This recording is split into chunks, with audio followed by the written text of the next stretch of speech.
Hai Momis, Assalamualaikum.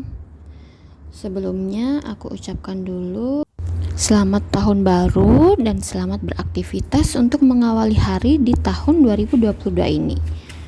Di video kali ini aku mau sharing pengalaman pertama aku untuk budgeting, dimana untuk budgeting di sini versinya itu berbeda dengan pengalaman aku sebelumnya. Kalau yang tahun-tahun lalu aku selalu budgeting dan mencatat semua pengeluaran dan pemasukan itu menggunakan aplikasi di handphone.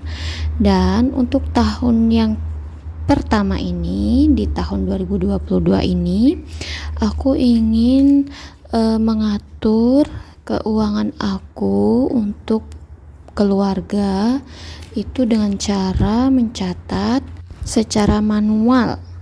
Di sini alasannya sih karena kalau menggunakan aplikasi itu yang kemarin-kemarin gampang gampang terganggu dengan notifikasi handphone, mau itu notifikasi WhatsApp atau notifikasi Shopee seperti itu. Jadi gampang gitu kalau menggunakan aplikasi. Sebelum memulai ke inti videonya, aku mau disclaimer dulu karena ini bagian budgeting adalah sensitif gitu ya. Ini tidak ada maksud untuk pamer dan mamis di luar sana. Untuk budgeting itu sebenarnya disesuaikan dengan kemampuan masing-masing keluarga. Harapan aku di sini tidak ada yang membanding-bandingkan ya mamis. Kebutuhan tiap keluarga itu berbeda dan cara mengaturnya juga berbeda.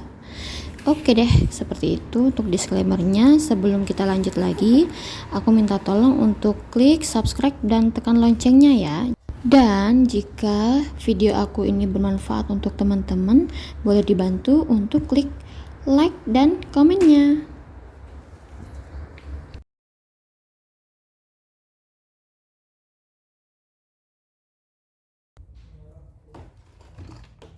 Oke, kita lanjut ke inti videonya ya.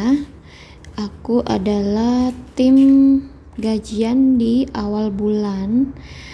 Di sini tiap tanggal 1 itu Papa Caca udah menerima salary dari kantor, dan biasanya untuk pendapatannya itu kita bagi dua. Jadi ada pendapatan yang masuk di bank A dan ada pendapatan yang masuk di bank B. Nah, aku pegang salah satunya. Tujuannya adalah agar nggak ribet gitu ya. Jadi nggak menunggu transferan gitu. Jadi kan agak lama menurutku. Jadi kalau misalkan aku langsung pegang yang bank B, itu bisa langsung aku alokasikan. Dan di sini aku sudah menyiapkan dompet pintar dan buku catatan budgeting aku. Untuk dompet pintarnya belum aku kasih label. Aku masih ingin tahu nanti kinerja aku gimana selama 1 bulan. Nah, untuk binder-binder ini aku mulai pasang dengan nama-nama bulan. Jadi untuk catatan aku atau formnya aku ada beli di Shopee, dan insya Allah ini akan aku modifikasi. Yang sudah aku beli ini aku akan modifikasi, semoga bisa cepat selesai. Jika teman-teman ada yang membutuhkan untuk format catatan budgeting ini, silakan teman-teman langsung DM ke Instagram aku. Insya Allah nanti aku share untuk catatan budgeting ini ya. Nah, tampilannya seperti ini. Aku mengawali dari halaman pertama. Kita tulis dulu nama. Mungkin teman-teman bisa mencatat nomor telepon dan alamat email. Ini adalah bulan pertama di tahun 2022. Oke, untuk kategori budgeting bulanan ini kita bagi 3 bagian atau 3 pos. Yang pertama adalah living, kedua playing, dan ketiga saving. Di sini aku sudah mulai mencatat apa saja untuk budgeting di bagian living. Bagian living ini sebenarnya adalah pengeluaran yang bersifat rutin dan wajib gitu ya, kita tidak bisa menghiraukan maksudnya. Nah, seperti apa saja? Seperti kebutuhan beras, kebutuhan gas, kemudian kebersihan atau dana keamanan seperti itu. Itu adalah kebutuhan rutin yang wajib kita keluarkan setiap bulan. Dan bisa juga kebutuhan, maksudnya pengeluaran seperti cicilan rumah atau KPR. Ada lagi seperti SPP, kemudian iuran bulanan di kantor gitu, seperti itu, atau koperasi yang biasanya rutin gitu tiap bulan. Itu adalah kebutuhan atau pengeluaran rutin yang tiap bulan memang harus dikeluarkan. Di sini pun yang aku catat adalah yang biasa aku keluarkan. Oke, dengan cara mencatat seperti ini, pada akhirnya nanti teman-teman akan tahu seberapa persen pengeluaran bulanan rutin tiap keluarga ya. Nah, setelah kita selesai mencatat di bagian living yang rutin aku keluarkan, aku mulai masuk ke bagian saving. Di sini bagian saving itu adalah tabungan-tabungan yang bersifat rutin, seperti tabungan pendidikan anak-anak aku. Di sini anak pertama, anak kedua, dan tabungan untuk tahun depan. Jadi kalau misalkan teman-teman yang sedang merantau seperti aku, upayakan untuk menabung tiap bulan ya. Di sini aku tiap bulan menabungnya 2 juta. Jadi kurang lebih selama 1 tahun target aku adalah 24 juta, dan di situ akan aku gunakan untuk sewa rumah di daerah Jakarta. Nah, setelah selesai sampai dengan bagian saving, kita lanjut bagian playing. Di bagian playing di sini adalah kebutuhan yang kita keluarkan, biasanya kami gunakan untuk me time, untuk family time, untuk hiburan, untuk rekreasi atau jalan-jalan, atau sekedar check out belanjaan di Shopee seperti itu. Kemudian aku mau menambahkan lagi untuk bagian living, karena seperti yang tadi aku sampaikan di awal, ada 2 pendapatan yang kita pisah. Untuk pendapatan yang dari Bank B itu aku kelola sendiri, dan ini aku hanya mencatat pengeluaran yang bersumber dari pendapatan di Bank A. Seperti itu.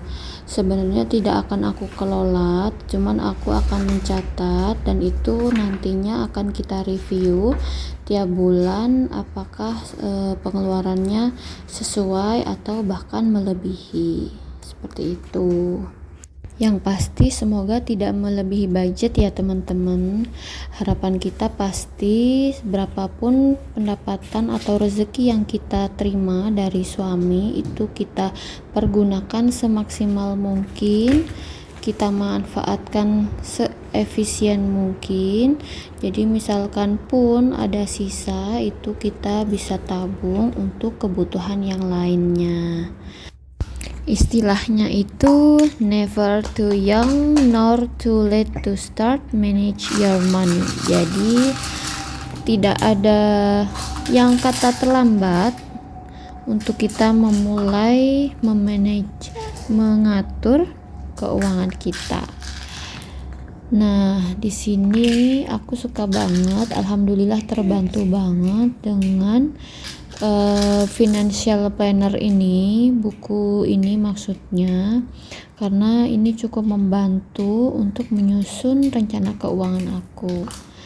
Di sini juga sudah di breakdown dengan step-step yang sangat jelas yang bisa mempermudah untuk kita mengisi setiap kolomnya. Insya Allah aku ingin merevisi atau memodifikasi buku ini. Jadi sekali lagi, jika ada teman-teman yang baru memulai budgeting seperti aku, bisa DM ke Instagram aku. Insya Allah aku share ya untuk modifikasi dari financial planner ini.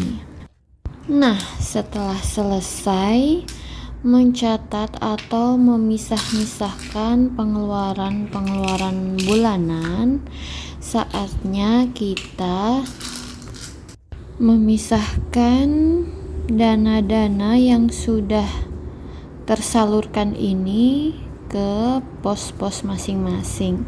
Di sini untuk posnya sudah aku siapkan dompet pintarnya dan sudah aku beri catatan